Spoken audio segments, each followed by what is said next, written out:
The hammerhead is one of the tutorials that comes with SOLIDWORKS.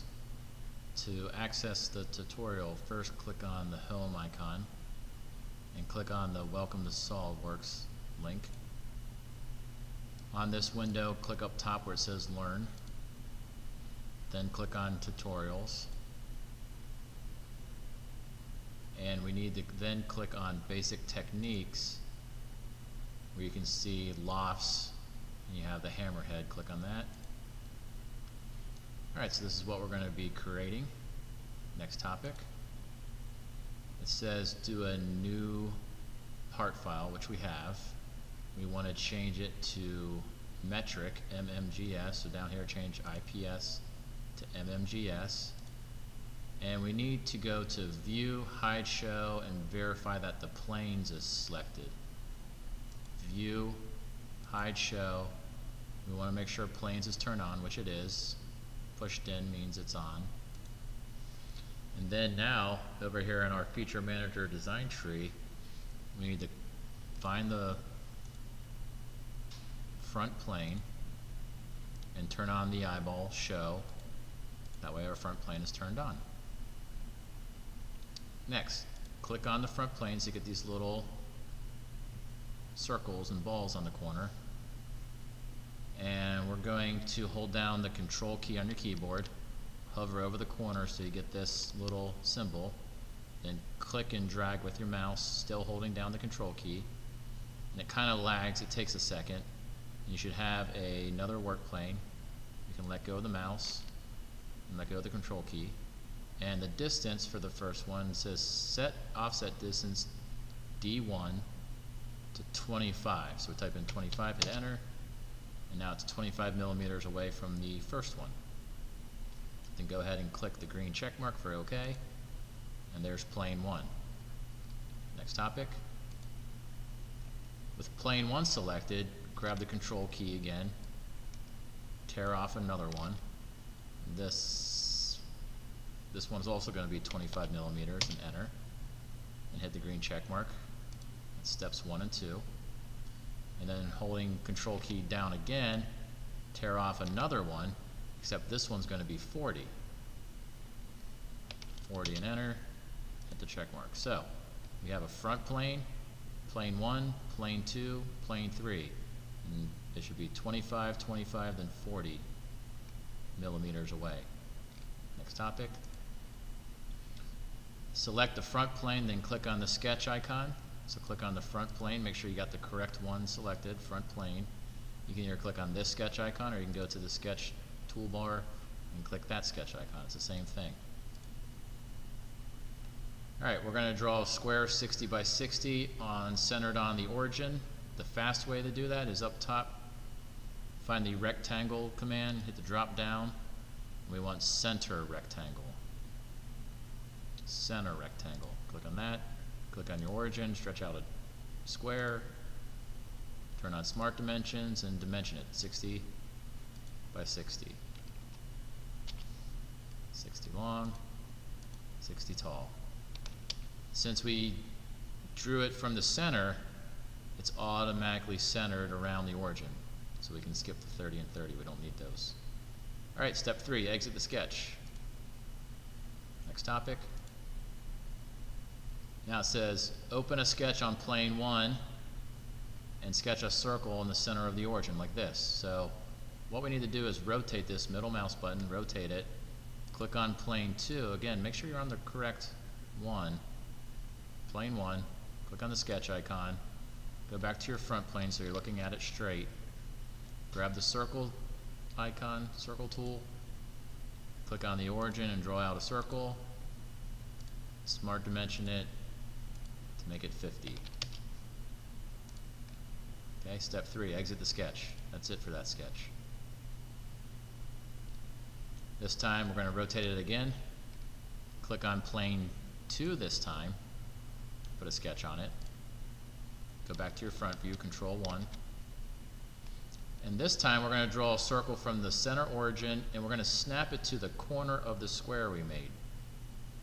Circle on the origin, and just snap it right to the corner. And this is showing you that you can use sketches from other planes as a reference point. Go ahead and click and put that down.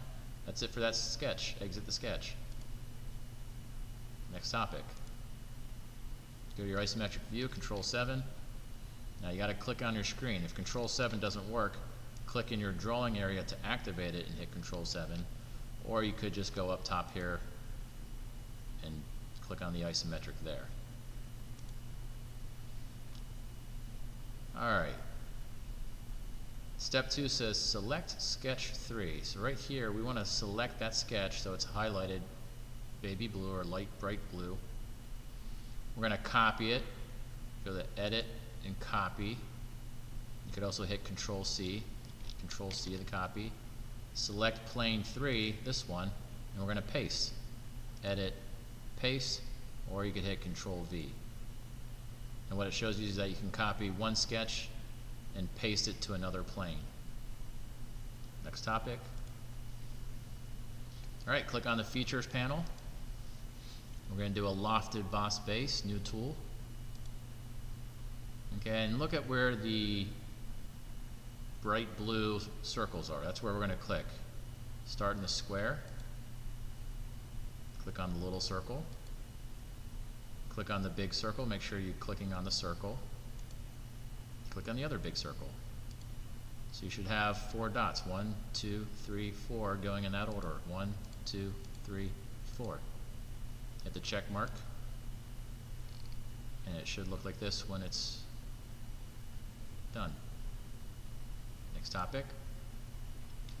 We're going to hold the Control key down and drag another plane from the front plane. So click on the front plane, hold the Control key down and tear off another one, going backwards this time.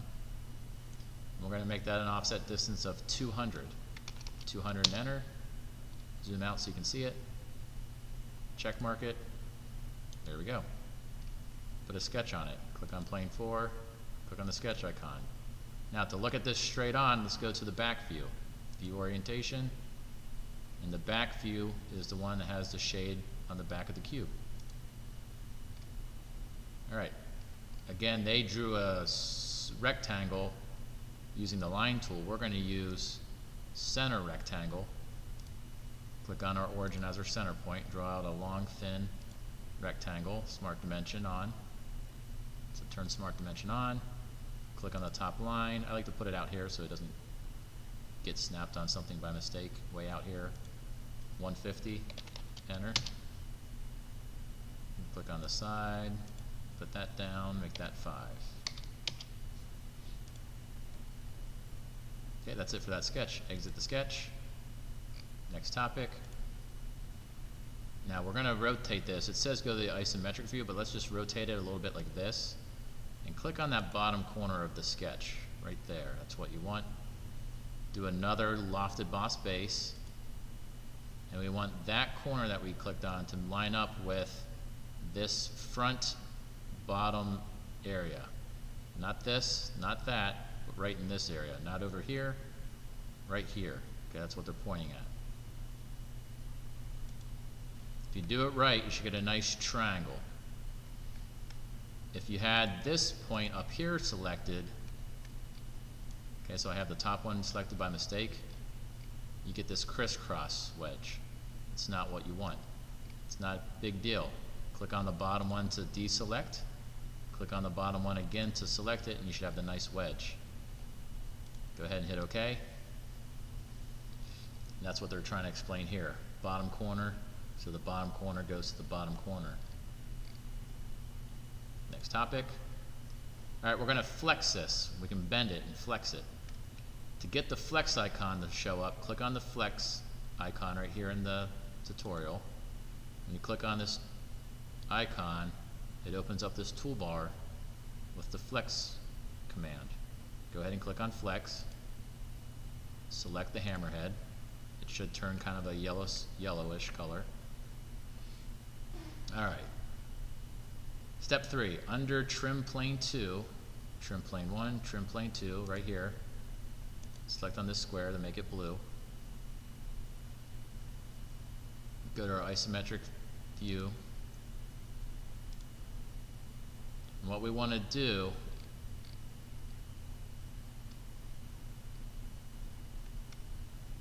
is zoom in and click on this corner right here. So what we're doing is we're moving trim plane 2, we're going to move it to that corner right there, and that red square should jump to that corner.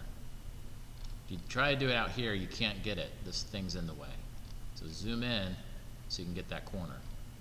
Okay, so we want the red rectangle here to snap to that corner. Next it says right click on the center of the sphere and go to Align To. Okay, that's step 5. Step 6, we've got to expand the flyout. This thing here, this is a flyout. Hit the drop down to expand it. We want to click on the right plane.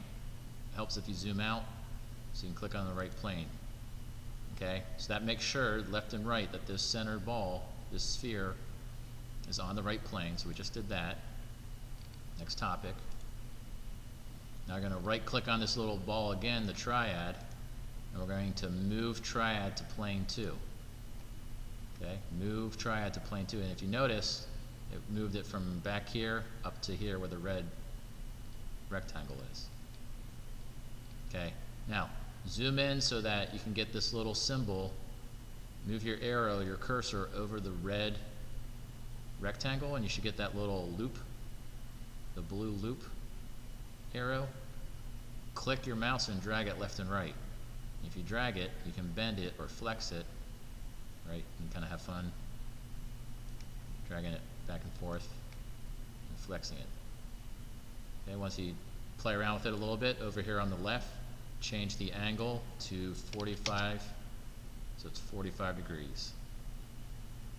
Hit the check mark. And there it is. Save it. File, save as. Hammerhead.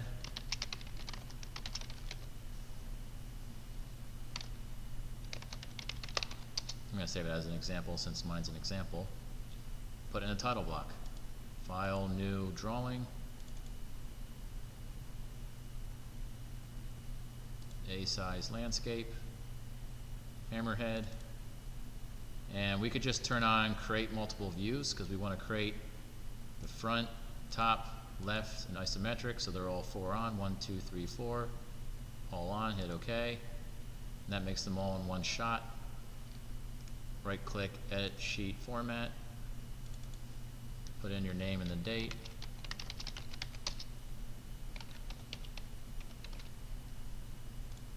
And then I also like to make the file drawing number text 12 points so it fits a little bit nicer. Okay, you can still see it doesn't quite fit. Hammerhead will fit. Hammerhead example does not. Exit your sheet mode, print it and turn it in for grading, and then make sure you save.